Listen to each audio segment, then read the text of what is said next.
Welcome to my India's only free education channel. Kindly subscribe, like and share to the needed one. Now હવે આપણે આ સ્પેડોસાયકલ જે વાત કરી આપણે આર્થરાઇટિસ વાળા પેશન્ટ, વેટ રિડક્શન વાળા પેશન્ટ્સને યુઝ કરીને બતાવીએ છીએ. પેશન્ટને હવે નીચે પેડલ પર પગ મુકાવી દીધા છે. આમાં ખાસ ધ્યાન રાખવાનું કે પેડલ પર પગ કેવી રીતે મૂકવાના, એવી રીતે મૂકવાના કે જેથી ઉપરનો હાફ ફૂટ બહાર રહે. વચ્ચે જે પેડલમાં ખાડો પડે છે પગમાં આપણે ત્યાં એક્ઝેક્ટલી આનું પેડલ આવે અને પછી એડી એટલે પગના સેન્ટરમાં આ પેડલ આવવું જોઈએ. અડધો ભાગ આગળથી બહાર, અડધો ભાગ પાછળથી બહાર, એટલે વચ્ચે એક્ઝેક્ટ આવી ગયું. એવી રીતે બંને પગમાં એવું જોઈ લેવાનું પહેલાં કે પગમાં બરાબર પેડલ વચ્ચે છે કે નહીં. યસ, તો જ પ્રોપરલી પેશન્ટ ફેરવી શકશે. એટલે પગ ક્યાં મૂકવું પેડલમાં એ પણ બહુ ઇમ્પોર્ટન્ટ છે. પ્લસ પછી આપણે શરૂઆતમાં પહેલી વાર પેશન્ટને કરાય ત્યારે એકદમ લૂઝ રાખવાનું કે પેશન્ટને કોઈ રેઝિસ્ટન્સ નથી આપવાનું. લૂઝ રાખ્યું.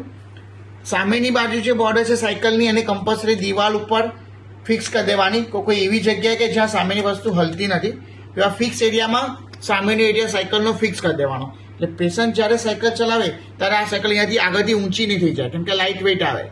એટલા માટે આટલી પોઝિશન ખાસ ધ્યાન રાખવાની બિફોર સ્ટાર્ટિંગ ધ સાયકલિંગ.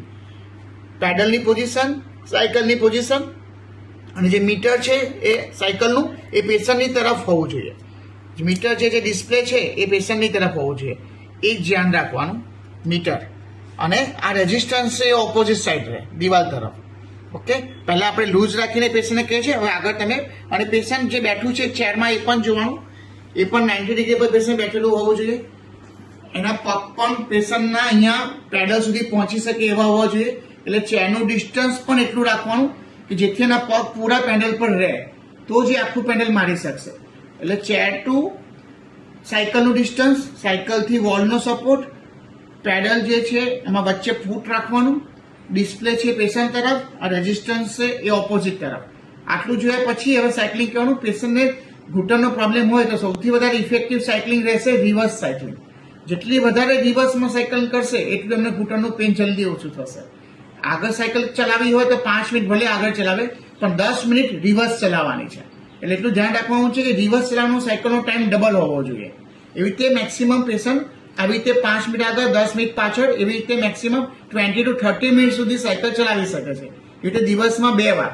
ધીરે ધીરે તમે 15 મિનિટથી 20 મિનિટ વધારતા જાઓ, મેક્સિમમ 30 to 40 મિનિટ સુધી જાઓ. એટલે દિવસમાં 2 ટાઈમ્સ કરો જેથી તમારા નીના મસલ્સ બહુ સ્ટ્રોંગ થશે. અને ધીરે ધીરે સાયકલિંગમાં તમે આ રેઝિસ્ટન્સ બી એડ કરી શકો છો. જેમ જેમ પેશન્ટને સ્ટ્રેન્થ આવે એમ ધીમે ધીમે આ રેઝિસ્ટન્સ એડ કરીને એને થોડુંક ટાઈટ કરીને પણ ફેરવાઈ શકો છો. ઓકે, તો પહેલા પેશન્ટ જોડે ચલાવીશું ફોરવર્ડ સાયકલિંગ. આગળ ચાલો. પેશન્ટ કમ્ફર્ટેબલ બેઠું છે. પેશન્ટને કહેવું છે તમારે સાયકલ પર વજન નથી આપવાનું.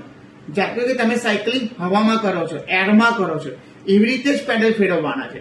કોઈ પણ વેટ સાયકલ પર આપવાનું નથી. જો પેશન્ટ રોંગ કરશે તો પાછળથી સાયકલનો દંડો ઊંચો થઈ જશે.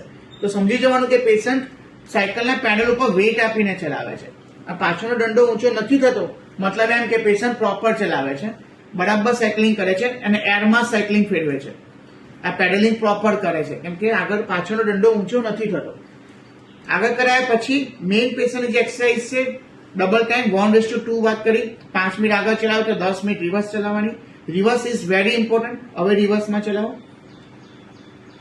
રિવર્સમાં પણ સેમ ઇન્સ્ટ્રક્શન આપવાની કે તમારે પગને હવામાં જ ફેરવો છો, ખાલી પેડલનું ટચ લીધું છે, માઇનર સપોર્ટ લીધો છે, કોઈ પણ વેટ સાયકલ પર નથી આપવાનું. તો જ એમનું મેક્સિમમ ઇફેક્ટ ઘૂંટણની પાછળના મસલ્સ, થાઈની પાછળના મસલ્સ. અને આમાં સાયકલિંગમાં બીજો બેનિફિટ એ પણ છે કે પેશન્ટ જેટલું સાયકલ પોતાની ચેરથી જેટલું સાયકલને નજીક રાખશે એટલો આ હિપ વધારે ઊંચો થશે. અને જેટલો હિપ વધારે ઊંચો થશે એટલે એબ્ડોમેન પણ જોડે કામ કરશે. એટલે સાયકલિંગની જોડે જોડે એમની એબ્ડોમેનની પણ એક્સરસાઇઝ થઈ જશે. એટલે આમાં બહુ સારું ઇમ્પોર્ટન્ટ છે કે જેટલું તમે નજીક રહ્યા, ચેર જેટલી નજીક રાખી એટલું તમારું હિપ વધારે ઊંચું થશે.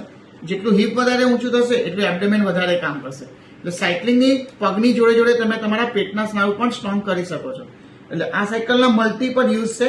આપણે પહેલો યુઝ જો જેને આપણે સાયકલિંગમાં રિવર્સ સાયકલિંગનો for the arthritis patient. Very effective technique. Cycling કેવી રીતે કરો છો, કેમ મૂકીને કરો છો, કેવી ડિસ્ટન્સ રાખીને કરો છો એના ઉપર ઇમ્પોર્ટન્ટ છે. કેટલી ફેરવો છે ઇમ્પોર્ટન્ટ નથી. એટલે આ જો પ્રોપર કરેલું હશે તો જ એની પ્રોપર ઇફેક્ટ ઘૂંટણ ઉપર તમને મળશે. જો આમાં કંઈક રોંગ હશે, સાયકલ વધારે દૂર હશે, ક્યાં તો ખુરશી વધારે ઊંચી હશે અથવા તો સાયકલ સામે બરાબર સપોર્ટ નથી, પ્રોપર જોર નથી આપતા, ઓપોઝિટ ડિરેક્શનમાં મૂકી છે, તો આ બધી મિસ્ટેક્સ હશે તો તમારે સાયકલિંગની જે પ્રોપર ઇફેક્ટ જે હોય છે નહીં મળે અને પેશન્ટને કદાચ અનકમ્ફર્ટેબલ રહેશે. એટલે આ પ્રોપર ટેકનિકથી સાયકલ ચલાવવી બહુ જરૂરી છે. Thank you. Thank you for watching. Please give your comments and feedback. Stay tuned for more upcoming new videos.